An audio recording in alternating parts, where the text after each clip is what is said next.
Hello everyone, today I'll be talking about how to make mac and cheese. Now this is my great Aunt Frances's mac and cheese recipe. It's really simple, it's really easy, and it's very good. Like I said, it's easy to make. Oftentimes when I'm home alone, this is what I make.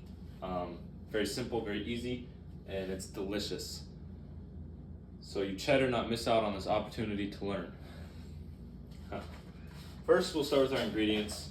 You're gonna need your pasta, your noodles. You're gonna need some butter. You're gonna need your cheese, of course. A little bit of salt and milk. And for equipment, you'll need your measuring cups, your stove, and your pot. The strainer, and a big spoon. Okay, and our first step is going to be filling up our pot about half full with water. So I'll do that quick.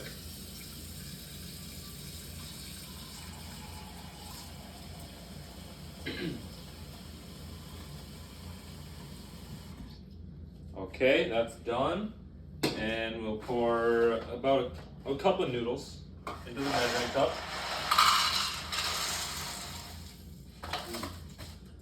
Kind of made a little mess there, but that's all right. And we will turn on our stove to begin boiling our water. We'll need our water to boil. And I'm gonna put it in between medium and high on number 7. And then I'm going to put my noodles into the water. And we'll need a little bit of salt. So 1, 2, 3, 4, and 5. That's all the salt you'll need. Okay, stir it up. And we'll set a timer for 10 minutes to get it boiling. Hey Google, set timer for 10 minutes. And through that time, you'll have to, on and off, just stir your noodles in your water. Helps them get cooked properly, don't get stuck to the bottom of the pot. So yeah, and I'll be back when the water's boiling and the noodles are ready. Okay, our noodles are now done. I've done the taste test. They're perfect, they're cooked perfectly. So we're gonna turn off the stove. We'll run some cold water in the sink, just because we don't want all that hot water going down the sink, it's bad for it. And we're gonna move our noodles and pour them into the strainer above the sink. Okay. And we're gonna leave our noodles in the sink for a sec while we add 1 tablespoon of butter, just about that much right there, and an 1/8 cup of milk.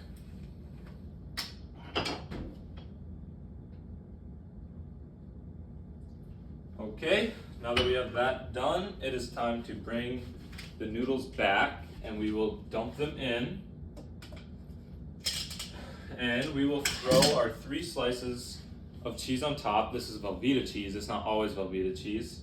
It's a treat and it is very good. It's the best with this.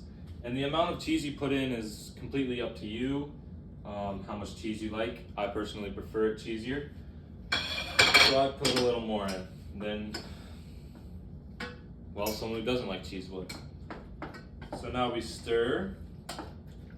And real quick while I'm stirring, a fun fact about macaroni and cheese is that it's its own color. This was founded, I guess you could say, as a color in 1993 on Crayola's 90th anniversary, when they officially released a macaroni and cheese colored crayon. And yeah, since then you can find it on Crayola website, which is where I found this information. And it's very interesting because, I mean, macaroni and cheese being a color, and it looks pretty much how you would picture it, kind of orangey. It's in the orange hue family. Also, I read that on the Crayola website. But yeah, so that was very interesting to learn.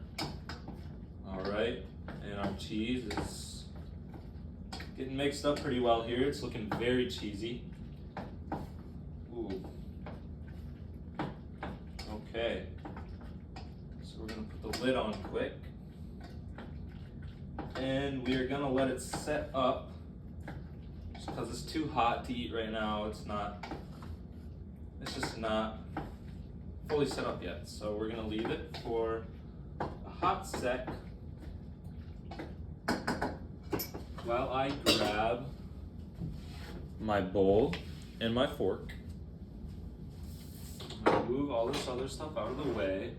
Some cheese left on the spoon, so I'll put that in. Okay. And here is our very cheesy mac and cheese.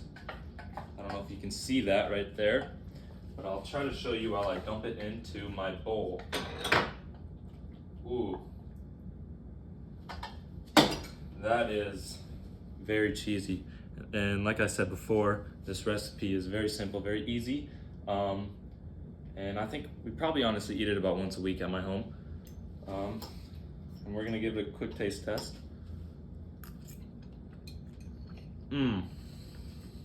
Wow, that was very good. The Velveeta cheese, 10 out of 10. It's so good, so cheesy. It's to perfection.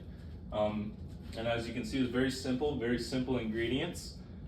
Took less than 15 minutes, so easy. And it turned out great. This is some of the best mac and cheese I've ever had. So, thank you guys for listening today.